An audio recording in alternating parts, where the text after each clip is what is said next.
Hey everybody, welcome to another Good e-reader review video. My name is Michael. This is Peter. Today we are proud to give you a comprehensive hands-on of the Blackberry Q5. This is the latest generation smartphone and the successor to the Blackberry Q10. Well, what's the differences? Well, let's first talk a little bit about the hardware. The screen is actually the exact same as the Q10. You have an LCD 3.1-inch screen with a resolution of 720 by 720. The reason why you have that resolution is because it's basically a square screen. And you have a dual-core 1.2 gigahertz processor, 2 gigs of RAM, 8 gigs of storage. You have an SD card that you can expand up to 32 gigs. You have a 5 megapixel back camera and a 2 megapixel front-facing web camera. Pete, walk us through the hardware. The materials, of course, on the Q5 are a lot lower quality than the Q10. It's plastic all around, and when we show you guys the comparison between the Q5 and the Q10, you will see the differences. There is the camera with flash. You have the power standby button at the top, microphone, 3.5mm headphone jack, micro USB. You also have the SIM card and SD card slot in there.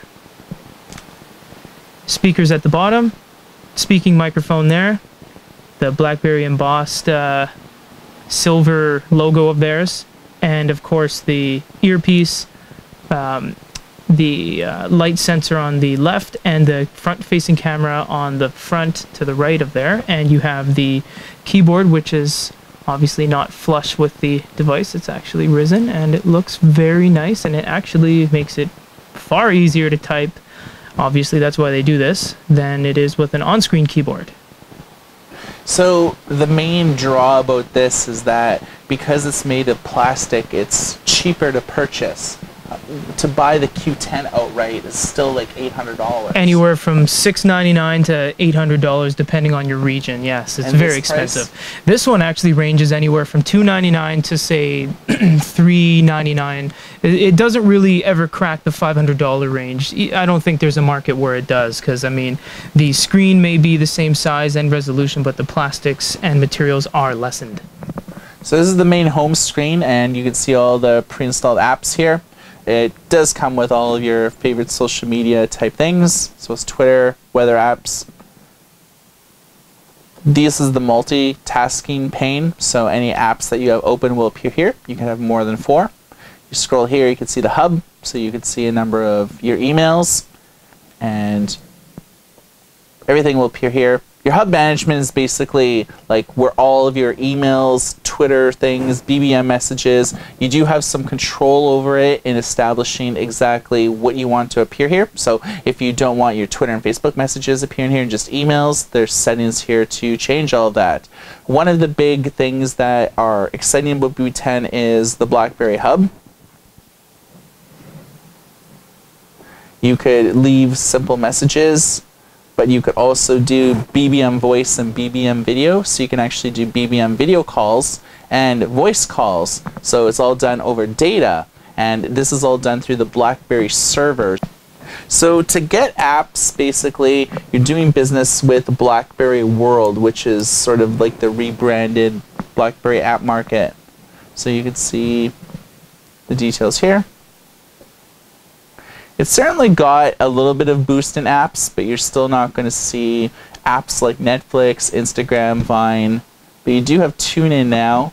A lot of the apps actually in this market are Android ports, so you're not going to get that robust native Blackberry experience. But it is it's okay as far as app markets go.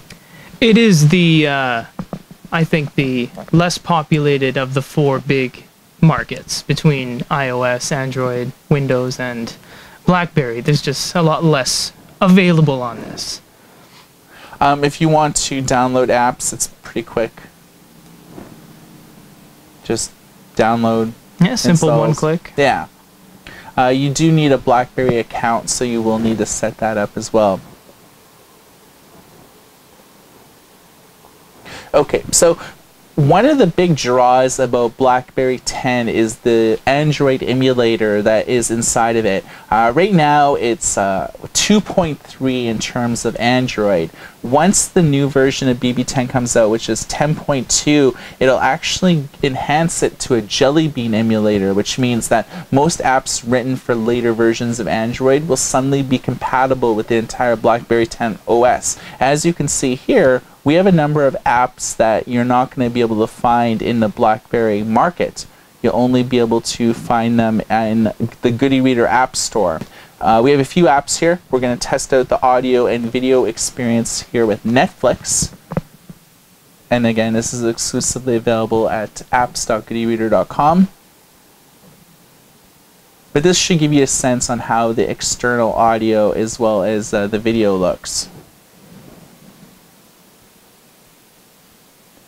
With most Android apps, sometimes it gets a little bit laggy, so you have to kind of bear with it.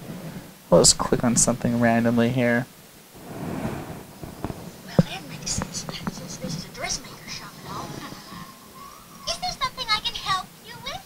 Oh, so very sorry to trouble you, Rarity, but I need a quick favor. Could you please fix a button for me? It's my dress for the Grand Galloping Gala. Oh, no, no, no! You can't wear this, old thing. You need a glamorous new outfit for the gala, and I'll make it for you. No problem. Nothing better than some My Little Pony, huh? Yeah. Of course, here that there is, you can get different Vine apps and stuff like that. So if you're into Vine, you have the best Vine collection here. Vine's kind of funny. Yeah. I mean, you're not going to find the official Vine app, but you will find like sort of the best of compilations updated like on a monthly basis. So that's kind of cool. You also have the Kindle app. Now, here's something that's important to know. The Kindle app is in BlackBerry World, but you could only get it for the BlackBerry Z10. You can't actually download it for any of the QWERTY models that are out. So you will have to get this from the Goody Reader App Store. Same with like other e-reading apps like Kobo, Barnes & Noble, and like a ton of others. So Peter, walk us through Kindle for BB10.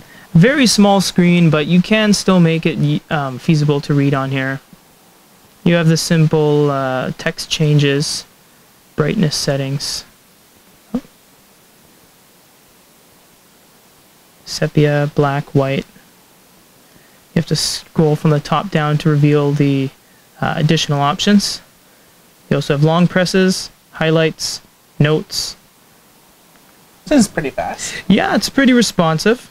It doesn't have a lot of screen to really run this thing, so it gets the job done. And I mean, I wouldn't say, oh, I'm looking for my first reading device, what should I get? I would never say get the Q5, but you know, given the fact that you have a Q5, if you need to read books, it can indeed do it.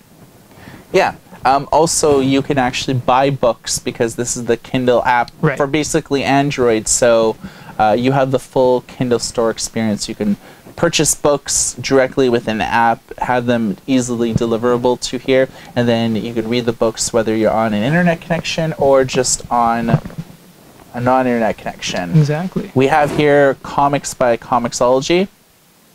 We have a Street Fighter comic here. Street Fighter. So you can see this is the Comixology guided view.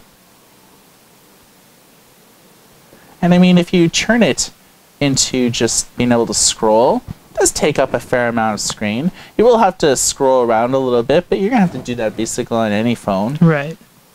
But it's nice to know that if you do get the BlackBerry Q5, you do have like a lot of other options here besides just what you find in BlackBerry World. There's a ton of apps out there that will work via the Android emulator. So kind of want to showcase more of the reading apps that are available to you. Right. You still have all your standard operations here, like browse pages and stuff like that. So, once again, not the most ideal of reading devices, but yeah, it's only a 3.1-inch screen. But so it works. It does. Of course, you could always install things like Pulse and Flipboard and stuff like that if you're more into the RRS style of news. You can see here, this is the app that we downloaded to give you a sense of how a game looks. Not a lot of graphic intensive games on Blackberry World. No. You do have like Angry Birds and things like that, so the proverbial 4 picks 1 word sort of clone game. Do you need a hint for all those blue images? Yeah. We found this app to be a little bit slow, and the downloads take a very long time because the files are so big. Yeah. So much like with any press reader app on any operating system, you can tap the blue. It's doing it. You probably just have to wait because it's loading. You can tap the blue highlighted titles, and that'll go into article mode, like you see here. Quite a choppy app when it first opens up. Yeah, it's weird considering it's a dual-core 1.2 gigahertz processor, 2 gigs of RAM. And this was downloaded from BlackBerry World. We didn't have to sideload it or anything. So I think the reason is that this is not a native app written for BlackBerry. Right. This is basically just the Android port that has a little bit of optimizations. So, unfortunately, you're going to encounter this a lot with apps in BlackBerry World where you would figure if the apps are there, they're written natively for the BlackBerry operating system, but that's not the case. It's simply Android files converted to the BlackBerry bar files, and so you will encounter these really choppy experiences because it's running on an Android runtime. Yeah. So this is painful. Yeah, it is painful. Let's just I mean, this close is why we're showing you the experience, so when you guys look to purchase certain phones and devices, you know what to expect. Yeah. Let's just quickly look at the settings menu as one of the final things that we do here. Just so you can kind of get a sense of everything here. Software updates, media sharing, BlackBerry Protect built right into it. BlackBerry Link, you can set it up to connect up to your computer via Bluetooth, Wi-Fi. You can set up your email addresses here. And then you can click About. You can see the current software release. So this is a new phone. It actually just hit Canada today, and it hit about the rest of the world about 3 or 4 days ago. When it comes to BlackBerry as a brand, it's not as what it once was. Right. But it still focuses on business-centric activities by having a full QWERTY keyboard. I mean, in this day and age, that's pretty, it's pretty important. We have here the Q10. We'll just briefly show you at the end of the video here the differences. So you can just see the build quality, very, very different. And of course, we will be getting into comparisons and triparisons as well from the Q10, Q5, and the Z10. So this is the full line of the new BlackBerry devices. So we'll get into a full triparison to give you guys the ups and downs of all of these and which one is right for you. Yeah, so this has been a brief review of the BlackBerry Q10. Q5. If you have any questions or concerns, or if you want us to expand upon any of the elements involved here in BB10 on the Q5, simply comment on this YouTube channel, and we usually are pretty effective at, making videos and doing things for the fans out there. So any additional things that we maybe have skipped over that you want us to show you more about, simply let us know. And Peter, your final thoughts. Honestly, you're getting the same experience as the Q10 and to a lesser extent the Z10 minus a few apps on the BlackBerry World. It's a great bargain if you want a BlackBerry device. I think this is a really good option because you don't have to be faced with that $800 price tag. You can get the full experience with pretty much the same screen, the same QWERTY keyboard with a almost half-priced device. I think it's overall really great. BlackBerry World is still lacking in the amount of apps. I mean, I think even Windows has more apps than them now, but I mean, if you're gonna get a BlackBerry, I would choose this one just because of the sheer price difference between this and the $800 Q10. Yeah, phone was basically developed for emerging markets, but also to be a fairly cheap alternative where you can just buy outright for like $300 and still have that sort of quintessential BlackBerry Curve type experience. You can think of this as the Curve, and the BlackBerry Q10 as the modern day equivalent of the Bold, Right. in terms of how it's laid out, the professional quality and all that type of stuff. We've used this for a few days now, and I like it. The call quality is good. BB10 is still a little bit of rough around the edges in terms of like the apps, but if you're just baseline using this as a productivity type phone, emails, attaching many email accounts, like 5-10 email accounts, you're good to go. I like the fact that the BB Messenger can do video calls, text messaging, can do audio calls all over the BlackBerry Internet server, so it's solid. You heard our thoughts. Let's hear yours. youtube.com/goodyreader is our channel name. Leave a comment on this and we will try to do another video for you or answer any questions for goodyreader.com and a review of the BlackBerry Q5. My name is Michael. This is Peter. Everybody take care.